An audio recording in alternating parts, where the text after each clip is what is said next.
I'm Amy Cherry. This local news is a service of Flagler County's Toyota dealer, Beaver Toyota, here to wow ya. An 8th grader is arrested for allegedly bringing a gun to school, Tony Magoo reports. A 14-year-old boy, Dewan Brinson, who is an 8th grade student at Buddy Taylor Middle School, brought a firearm to school in his backpack. He was arrested for that on Friday. It turns out the weapon was stolen in April from an unlocked vehicle on Point Pleasant Drive in Palm Coast. Sheriff Rick Staley said the student has been in trouble with the law previously. On November the 3rd of last year, Brinson was arrested after witnesses saw him choking a girl near Pine Lakes Apartments.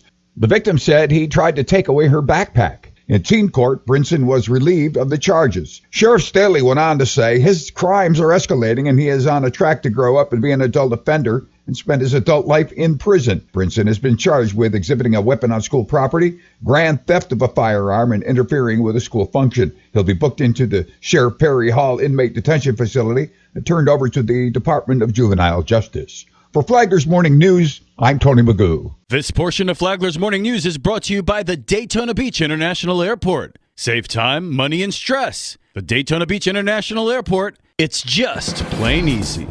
A Palm Coast man is killed in a motorcycle crash. John Arking has more. The victim was identified as 38-year-old Joseph James Faircloth, who had just been married 2 weeks before. A preliminary investigation by the Florida Highway Patrol indicates Faircloth was riding his motorcycle on Rickenbacker Drive about 12:30 a.m. when he missed a curve just past Rippling Brook Drive. The bike hit a mailbox, lifting it off its foundation, and then continued into the next yard. He was not wearing a helmet. All was involved, however. Faircloth's wife told investigators they and some friends had been at different bars and venues, but had lost track of him as they rode home on different bikes. Authorities say Faircloth was driving on a suspended license for failure to pay a traffic fine and failure to appear in court. From the WNZF Newsroom, I'm John Arking.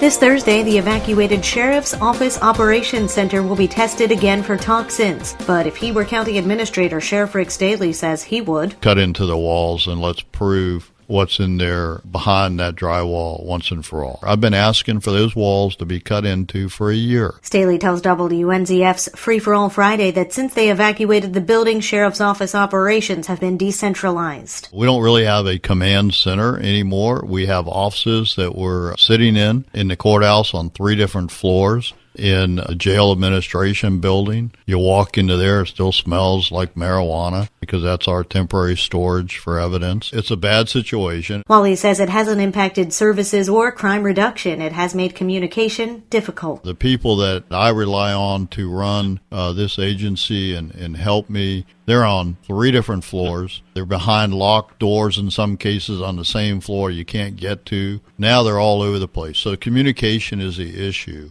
Inside the courthouse, we have a critical incident. Most of the time, our cell phones don't work in there. Dozens of Sheriff's Office employees have filed workers' comp claims, saying the building that's on the site of a former hospital made them sick. Who should be Palm Coast's next city manager? Interim city manager Bo Falgout says he's throwing his hat into the ring. My intent is to apply. I was telling folks before I was interested. Now the application's open. I will be applying in the coming weeks for the job. Falgout said that it's up to the city council who it hires as its next city manager, but that he's been here a while, attending meetings and keeping the city running. My first meeting was a second budget hearing for a $160 million budget. Later in that week, I signed retirement plan documents to transfer over $45 million of our employees' retirement funds to a new account holder. Falgout said he was thrown into the role as Jim Landon was dismissed. Next time, Falgout's take on the city's stormwater plan. From the WNZF Newsroom, I'm Deb Albertson.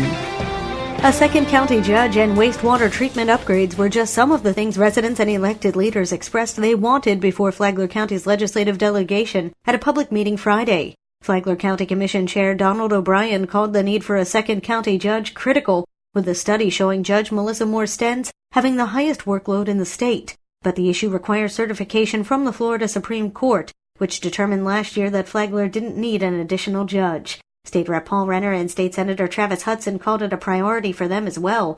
Meantime, the county and Bunnell also asked for support behind an $8 million grant application that would fund a 2-lane connector road that would allow for development of an industrial park that they say would attract business and bring jobs. Flagler Beach City Commission Chair Rick Bellhumer also asked for upgrades to the city's aging wastewater treatment plant.